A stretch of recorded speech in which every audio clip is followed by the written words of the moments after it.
ആയുർവേദത്തിലാണെങ്കിലും നമുക്ക് 16 സംസ്കാരാസാണ് കുഞ്ഞുകുട്ടികളിൽ പറയുന്നത്, ഒരു മനുഷ്യജീവനിൽ പറയുന്നത്. ഡോക്ടറെ, ഈ റിലീജിയസ് ആയിട്ട് പല കാര്യങ്ങളും കുഞ്ഞു കുട്ടികളുടെ കാര്യത്തിൽ മനുഷ്യന്മാരിങ്ങനെ ചെയ്യുന്നുണ്ട്. ഉദാഹരണത്തിന് പറയുകയാണെങ്കിൽ ഇപ്പോൾ ഈ ഹിന്ദുസിനാണെങ്കിൽ 28 കെട്ട്, ക്രിസ്ത്യൻസിനാണെങ്കിൽ 3 മാസം കഴിഞ്ഞാലാണ് മാമോദിസം വെക്കാൻ പാടുള്ളൂ, പിന്നെ ഇത്ര ദിവസം കഴിഞ്ഞാലാണ് മുടി മുറിക്കാൻ പാടുള്ളൂ.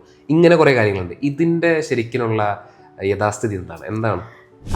നമ്മൾ ഇപ്പോൾ ഇന്നത്തെ കാലത്ത് നോക്കുമ്പോൾ അത് പലതും കുറച്ചൊക്കെ അങ്ങോട്ടും ഇങ്ങോട്ടും മാറ്റങ്ങളുണ്ട്. ഓരോ റിലീജിയനിലും അതിൻ്റെ മാസക്കണക്കൊക്കെ വ്യത്യാസങ്ങളുണ്ട്. പക്ഷേ ഏകദേശം എല്ലാം ഒരുപോലെ തന്നെയാണ്.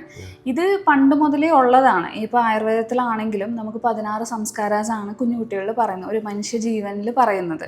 ഈ 16 സംസ്കാരത്തിൽ ആദ്യത്തെ 3 ആൻറ്റിനേറ്റൽ പീരീഡ്, അതായത് കുഞ്ഞിന് ഗർഭധാരണം മുതലാണ് വരുന്നത്. അത് ആദ്യത്തെ സംസ്കാരമാണ് ഗർഭധാരണം.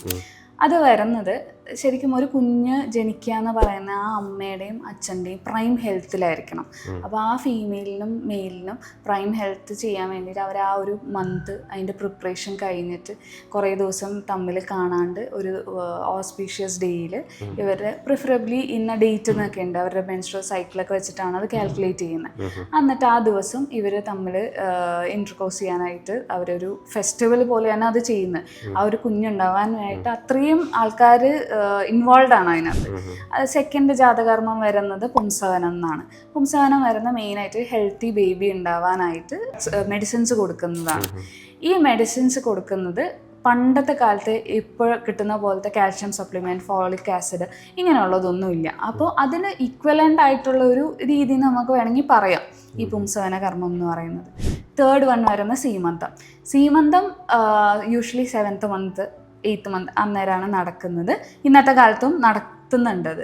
പണ്ടത്തെ കാലത്ത് ഇതിൻ്റെ സിഗ്നിഫിക്കൻസ് എന്താണെന്ന് വെച്ചാൽ അന്നാണ് ഈ അമ്മ അവസാനമായിട്ട് അവരുടെ ബന്ധുക്കളെയും അകന്ന ബന്ധുക്കളെയും എല്ലാവരെയും കണ്ടിട്ട് പ്രസവത്തിന് വേണ്ടിയിട്ട് അവരുടെ പ്രസവ ചേമ്പറിനകത്തേക്ക് മാറുന്നത്. അവർക്ക് വേണ്ടിയിട്ട് ഒരു പ്രത്യേക ഹട്ടുണ്ട്, അവർക്ക് വേണ്ടിയിട്ട് പ്രസവരക്ഷയുടെ മരുന്നുകളൊക്കെ നട്ടുപിടിപ്പിച്ച് ആ പ്രസവം നോക്കാനായിട്ടുള്ള 2-3 ആൾക്കാരും ഒക്കെ ആയിട്ട് ഈ ഹട്ടിലോട്ട് കയറുന്ന ദിവസമാണ് ഈ സീമന്തം. അതാണ് അതിൻ്റെ സിഗ്നിഫിക്കൻസ് വരുന്നത്. ഇനിയിപ്പോൾ കുഞ്ഞുണ്ടായി കഴിയുമ്പോൾ മുതൽ വേറൊരു സെറ്റ് ഓഫ് ജാതകർമാസ് ഉണ്ട്.